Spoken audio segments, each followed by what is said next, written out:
இன்றே டவுன்லோட் செய்து உங்கள் ஃபேவரட் ஷோக்களை என்ஜாய் பண்ணுங்க. நீ அவ ஆபத்துல இருக்கான்னு நம்பிதான் நீ இந்த உதவிய பண்ண. உன்னையே அசிங்கப்படுத்திருக்கானா? அவ எவ்வளவு மோசமான பொண்ணா இருப்பான்னு நீயே யோசிச்சு பாரு. காதலிக்கிறேன்னு சொல்லிட்டு இப்படி அநாகரிகமா நடந்துக்கிறதுக்கு பேரு காதல் இல்ல. நடந்தது எல்லாத்தையுமே கெட்ட கனவா நினைச்சு மறந்துரு வருண். அம்மா டோட்டலா சாராவை வெறுத்துட்டாங்களே. என்ன வருண், இன்னும் நடந்ததே நினைச்சிட்டு இருக்கியா? ஆஹா இல்லம்மா, நான் சாராவை தேடிதான் போனேன். சாரா வீட்டுல தான் இருக்கேன்னு உங்களுக்கு எப்படிமா தெரியும்? உனக்கு ஒண்ணுனா அம்மாவுக்கு தெரிஞ்சிடும். உன் கண்ணுல தூசி விழுந்தா கூட நீ கண் கலங்கி நிக்கிறதுக்கு முன்னாடி அம்மா வந்துருவ. உனக்கு ஒண்ணுனா நான் எங்க இருந்தாலும் உனக்காக வந்துருவேன்.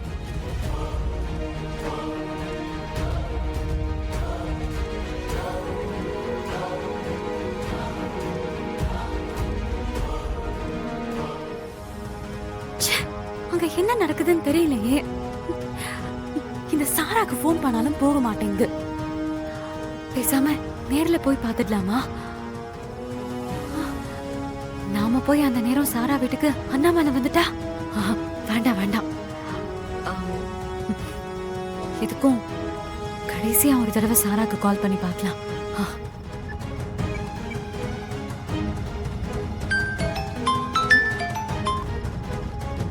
ஹலோ.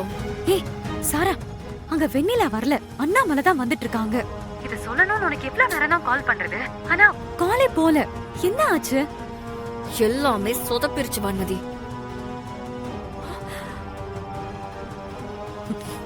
என்ன சொல்ற சாரா? அண்ணாமலை ஆண்டி இங்க வந்தாங்க.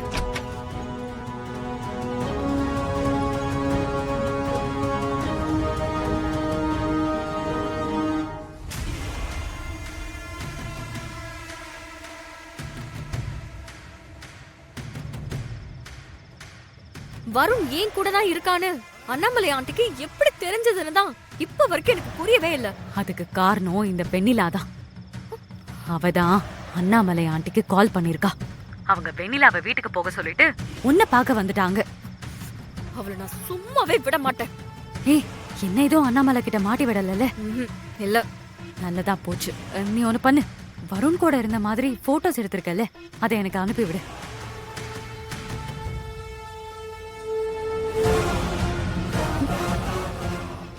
அவங்க அம்மா வந்து அடிச்சதுக்கே எல்லா உண்மையையும் வளரிட்டா.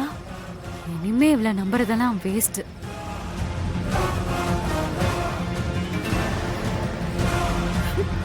அம்மா, சாரா, அந்த வருண்காக சின்ன சின்னதா கிறுக்குத்தனம் பண்ணிக்கிட்டு இருந்தேன். அது வரைக்கும் எல்லாம் ஓகே. இன்னைக்கு என் வளர்ப்பையே அசிங்கப்படுத்துற மாதிரி ஒரு காரியம் பண்ணிருக்கேன். இதை என்னால பொறுத்துக்க முடியாது. நீ இவ்வளவு பண்ற அளவுக்கு அந்த வருண் ஒன்னும் அவ்வளவு ஒருத்து இல்ல. உனக்காக எதையும் பண்ண மாட்டாங்கிறது உனக்கே புரிஞ்சிருந்தோம். ஏன் இப்படி எல்லாம் பைத்தியக்காரத்தனம் பண்ணிக்கிட்டு இருக்க? பேசாம அவனை பிரேக்கப் பண்ணிடு. அதுதான் உன்னோட லைஃப்க்கு நல்லது. நாம பேசாம திரும்ப நியூயார்க்கே போயிடலாம். இந்த இந்தியன் ஃபேமிலி லைஃப் உனக்கு செட் ஆகாது. இந்த உலகத்துல வேற பையனே இல்லையா? மம்மி, எனக்கு வருண் தான். வருணுக்கு நான் தான். இது அந்த அண்ணாமலை இல்ல. கடவுளே வந்தாலும் சரி, அதை மாத்தவே முடியாது. ஒருவேளை அந்த வருண் உன்னை கல்யாணம் பண்ணிக்கலன்னா என்னடி பண்ணுவ?